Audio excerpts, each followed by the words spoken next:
Sir, बहुत सारी तब्दीलियां, बहुत सारे बदलाव, पल पल यू टर्न की बात, धमकियां, चेतावनी, और अब यह भी मंसूबा है कि फोर्डो जो केंद्र है उसे ध्वस्त करना है। लेकिन 10 बिंदु जो हमने बताए हैं उस पर भी जरा गौर फरमाना जरूरी है, इतना आसान नहीं होगा। क्या होने वाला है? धन्यवाद। जय हिंद शनोवर्ना। बहुत विवेकपूर्ण बातें की हैं आपने। सुबह सुबह गंभीर मामला उठाया है फोर्डो का। देखिए, ये मैं कहना चाहूँगा कि फोर्डो जो है ये एक किला है, जैसा आपने कहा 10 पॉइंट है। तो सबसे पहले मैं कहूँगा सीधा सीधा कि फोर्डो को छोड़ दो, फोर्डो को छोड़ दो, फोर्डो को छोड़ दो।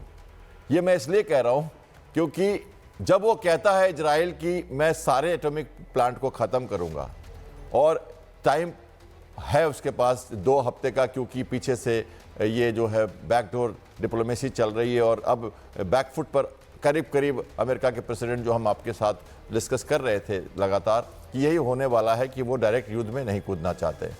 तो इस हिसाब से अगर उसको लगाना है तो बुशरा पे रशिया ने वार्निंग कर दी है, वहाँ उनका बनाया हुआ प्लांट है, वो वहाँ अटैक नहीं करने देंगे। इजराइल को सीधा सीधा कहा है, क्योंकि उनकी इन्वेस्टमेंट है उसमें लगी हुई, और वो सिविलियन न्यूक्लियर जो यूज़ है उसके लिए वो बनाया गया, ऐसा कहा जाता है। तो वो रशिया का क्लेम बनता है, वहाँ की टीम भी गई हुई है। अब इजराइल क्या करेगा? इजराइल ये करेगा कि बाकी जो उनकी मिसाइल की खेप है उनको नष्ट करता रहेगा, समय लेता रहेगा। 2 दिन का समय कहा है इजराइल ने कि मुझे सैटरडे तक चाहिए अमेरिका का सहयोग, और उसको युद्ध में कूदना चाहिए। अमेरिका ने अपनी स्थिति साफ कर दी है।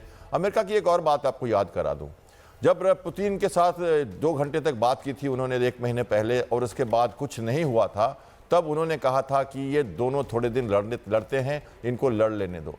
दूसरी बात आपको मैं याद करूंगा, 24 अप्रैल को जब पहलगाम में अटैक हुआ था तो वे अमेरिकी बेस में थे, उनसे पूछा गया था कि क्या करना है, तो उन्होंने कहा था ये बहुत पुरानी सभ्यता है, पाकिस्तान भारत लड़ते रहते हैं, आपस में सुलझा लेंगे, इनको थोड़े दिन लड़ लेने दो।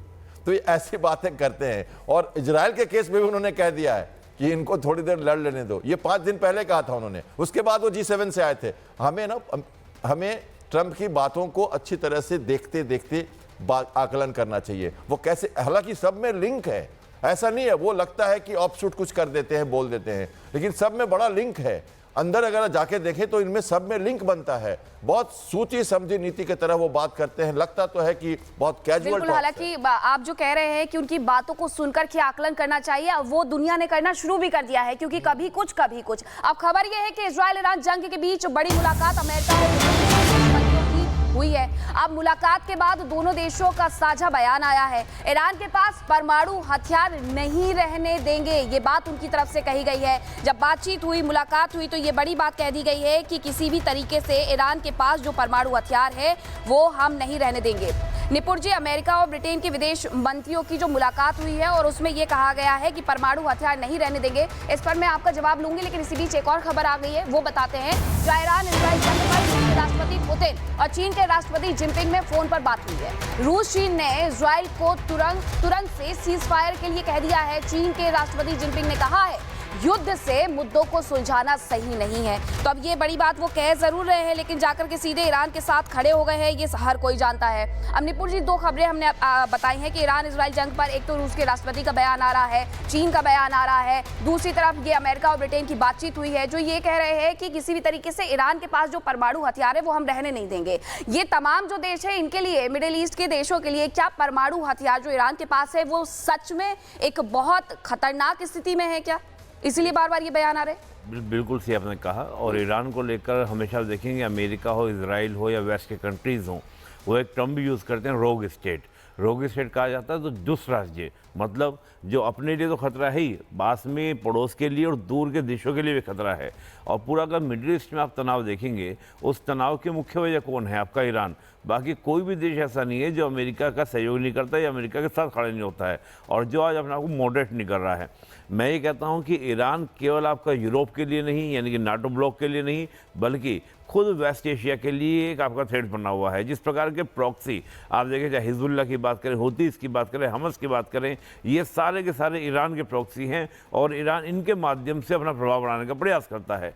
आज ईरान जो आपका एटॉमिक वेपन की ओर बढ़ रहा है, उसमें एक बड़ा कारण क्या है कि वो अपने आप को कहीं ना कहीं सिया का लीडर और इस्लाम का लीडर बनाना चाहता है। उसको कहीं ना कहीं ये लगता है कि वर्ल्ड में सुन्नी के पास तो वेपन है, न्यूक्लियर वेपन है, वो आपका किसके पास में है? पाकिस्तान के पास। लेकिन सियास के पास किसी भी तरह का कोई भी एटॉमिक वेपन नहीं है। एक तो उस संदर्भ में आप देखिए। और इराक और ईरान, जब इराक को क्या था अमेरिका के द्वारा डिस्ट्रॉय किया गया, समाप्त किया गया सद्दाम हुसैन को, तभी से आप देखेंगे ईरान ये बात जान चुका था कि अगला नंबर मेरा है। और ईरान बहुत तेज़ी से एटॉमिक वेपन बनाने की तैयारी कर रहा था। और मुझे निश्चित रूप से मैं कह सकता हूँ कि अगर कोई देश अपने प्रॉक्सीज को ताकतवर करता है, उनकी मदद से क्या करता है, अपने ऑपरेशन चलाता है, कार्य करता है, तो इसमें भी संदेह नहीं हमको करना चाहिए कि ईरान अपने एटॉमिक वेपन हिजबुल्लाह को दे दे, हौतीस को दे दे, यानी कि जो नॉन स्टेट एक्टर्स हैं उनके पास में जा सकता है। तो बहुत सारे फियर जो हैं एक साथ ईरान के साथ जुड़ जाते हैं। और ईरान के हम जब अपने चीन की बात की, रशिया की बात कही, देखिए एक सिंपल सी बात है कि ईरान वो गेटवे है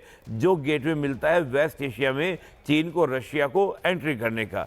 चीन ने ईरान के अंदर कहा है कि मैं 400 बिलियन अमेरिकन डॉलर का इन्वेस्टमेंट करूंगा। अब इससे पता चलता है कि ईरान को लेकर चीन कितना संजीदा रहता है। और रही बात रशिया की, रशिया तो बहुत ज़्यादा इंपॉर्टेंट इसको मानता है। रीज़न यही है कि देखिए ईरान की जो लोकेशन है, वो बहुत ही प्राइम लोकेशन है। ईरान जो होमोज स्टेट पर क्या लोकेटेड है, और होमोज स्टेट वो है जो पूरे दुनिया का ऑयल सप्लाई को कंट्रोल करता है। इधर आप देखिए यमन के अंदर जो हूतीस बैठे हैं, वो भी एक हिसाब का जो पूरा वेस्ट एशिया, यूरोप को मेडिटेरियन सी से जोड़ने वाला जो पूरा रूट बैठता है एशिया से, उस लोकेशन पर भी हूतीस जो आपके ईरान के प्रॉक्सीज हैं। तो मैं देखता हूँ कि ईरान सर, एक माफी चाहूंगा, एक बड़ी खबर आ गई है। ईरानी अधिकारी मोहसेन रिजाई का बयान सामने आया है। मार्च में पता चल गया था कि युद्ध होगा। उन्होंने कहा कि हर दिन हमले और तेज होंगे। 400 से अधिक मिसाइल इजराइल पर दागे गए हैं। सैनिक क्षमता का अभी 30% भी इस्तेमाल नहीं किया है। तो अब जरा बताइएगा, ग्रुप कैप्टन हमारे साथ बैठे हुए हैं, नेवल कैप्टन हैं, मौजूद हैं, जरा उनसे समझने की कोशिश करते हैं कि सब कुछ पहले से पता था। यह भी पता था कि महीने भर अगर और इंतजार कर लिया होता तो वेपन सामने आ जाता। अब कह रहे हैं कि उनके पास हथियार है, किसी भी तरीके से हम उन्हें डिस्ट्रॉय करेंगे, बर्बाद करेंगे। तीन बातें सर चल रही हैं श्याम सर जी। हाँ बिल्कुल, ये जो बात आप कह रहे हैं, ये हमने आपसे डिस्कशन में ये बात उठकर आई थी कि अमेरिकन प्रेसिडेंट जब पूरी विश्व को टैरिफ की मार दे रहे थे, उसी के साथ साथ उन्होंने एंड ऑफ मार्च और फर्स्ट वीक ऑफ अप्रैल में तैयारी की थी अपने एयरक्राफ्ट कैरियर के डिप्लॉयमेंट की। 3 भागों में बांट के उन्होंने उन्हें भेज दिया था। ब्रिटिश के साथ भी उन्होंने प्लान किया था इंडियन ओशन में। आपने 4 दिन पहले सुना कि यूके का वॉरशिप एयरक्राफ्ट कैरियर का F-35 डाइवर्जनरी लैंडिंग, रात को इमरजेंसी लैंडिंग केरला के त्रिवेंद्रम में किया, और अब वो नॉर्दर्न अरेबियन सी में है, गल्फ की तरफ है। तो आप समझ सकते हो कि एयरक्राफ्ट कैरियर की डिप्लॉयमेंट बहुत पहले से की गई। B-2 बॉम्बर की 6 से ज़्यादा डिप्लॉयमेंट देवगारिया में बढ़ाई गई और उनको ऑपरेशनलाइज किया गया। और इसके साथ ही ब्रिटिश जो वॉरशिप्स हैं और जो नाटो के वॉरशिप्स हैं, उनको भी मेडिटेरियन में, रेड सी एरिया में और अरेबियन सी में लाने की पहले से कवाई की गई थी। इसका क्या मतलब होता है? और इसके बीच में जब लोगों ने इसके ऊपर क्वेश्चन पूछा था अमेरिकन प्रेसिडेंट से, तो उन्होंने कहा था नॉर्मल जानकारी और आ गई है, जहां ईरान के परमाणु ठिकानों पर अटैक से पाकिस्तान में हड़कंप मचा हुआ है। पाकिस्तान के मौलाना फजलुर रहमान का बयान सामने आया है। इजराइल का अगला निशाना पाकिस्तान हो सकता है, वो ये कह रहे हैं। पाकिस्तान के परमाणु ठिकानों को तबाह कर सकता है इजराइल, उनकी तरफ से ये भी कहा गया है। तो ये एक बड़ी जानकारी है। और हर कोई सवाल भी पूछ रहा था कि आखिरकार पाकिस्तान का स्टैंड क्या है। पाकिस्तान का स्टैंड तो हर कोई जानता था, लेकिन पाकिस्तान किस तरीके से डरा हुआ है वो मौलाना रहमान के बयान से स्पष्ट हो गया है। इजराइल का अगला निशाना पाकिस्तान हो सकता है, ये उनकी तरफ से कहा गया है। निपुण जी, अभी पिछले दिनों की बात करूं तो व्हाइट हाउस में मुलाकात हुई थी जो पाकिस्तान के आर्मी चीफ है उनकी और राष्ट्रपति डोनाल्ड ट्रंप की। तो उस वक्त कुछ ना कुछ बातचीत तो हुई होगी कि आपको जाकर के ईरान के साथ खड़ा नहीं होना है, वरना पाकिस्तान को अमेरिका की तरफ से जो सुख सुविधाएं दी जाती है उनसे हाथ पीछे खींच लिया जाएगा। अब जब ये बड़ा बयान आया है तो इसको दुनिया कैसे देखे? देखिए, हुआ ये था कि ईरान के जो खमनेई साहब हैं, उन्होंने स्टेटमेंट जारी किया कि अगर इजराइल ने हमारे ऊपर एटॉमिक वेपन से कोई हमला किया या हमारे एटॉमिक जो कैपेबिलिटी है उसको अगर डिस्ट्रॉय करने का प्रयास किया, तो पाकिस्तान जो है इजराइल के ऊपर एटॉमिक वेपन से अटैक कर देगा। तभी उसी के बाद रक्षा मंत्री पाकिस्तान के वो स्टेटमेंट देते हैं, भैया जो इजराइली खबरें फैला रहा है सब झूठी हैं, हम कुछ नहीं करने वाले हैं, इस प्रकार का कोई हमारा भूमिका नहीं है। ऑटोमेटिकली पाकिस्तान बहुत दबाव में है। और जो आपने दूसरी बात कही, देखिए ये बहुत बड़ा इंसिडेंट है और हम देख रहे थे ऑपरेशन सिंदूर में भी जिस प्रकार की भूमिका अमेरिका की रही, और हम देखते हैं कि जो 2.3 बिलियन अमेरिकन डॉलर का इन्वेस्टमेंट IMF से दिलवाया गया, एक फंड दिलाया गया, उसके बाद ADB से भी दिलाया गया, तो हम कहीं ना कहीं देख रहे थे कि अमेरिका इतना मदद क्यों कर रहा है, इतना मेहरबान क्यों हो रहा है। देखिए अमेरिका एक मोहरे की तरह पाकिस्तान को यूज़ कर रहा है, जैसा अफगान वॉर के दौरान पाकिस्तान को यूज़ किया गया था। मुल्ला मुनीर को जो बुलाने का मकसद था, जो आप आर्मी चीफ की बात कर रहे हैं, मैं उनको मुल्ला मुनीर ही बोलता हूँ, इसी लायक वो है क्योंकि वो जिहादी तकरीर ज़्यादा देते हैं, वो फालतू की बात, मुझे लगता नहीं कि मिलिट्री पर्सन वो हैं। हमारे साथ श्याम जी बैठे हैं, उस बात को समझते हैं। मिलिट्री पर्सन बहुत ही संजीदगी से बात करता है, वो तो हिंदू मुस्लिम की बात करता है, जिन्न वाली बातें करता है। ये मुल्ला मुनीर वाली बात सर, मैं माफी चाहूंगा, आपको यहाँ रोक रहा हूं, एक छोटे से अंतराल के लिए यहाँ पर रुकते हैं और एक छोटे से ब्रेक के बाद जब आप आएंगे तो मुल्ला मुनीर की बात को आगे पहुंचाएंगे और ये बताएंगे मीनाक्षी कि कैसे पाकिस्तान जो है कांप रहा है इस खबर के बाद से।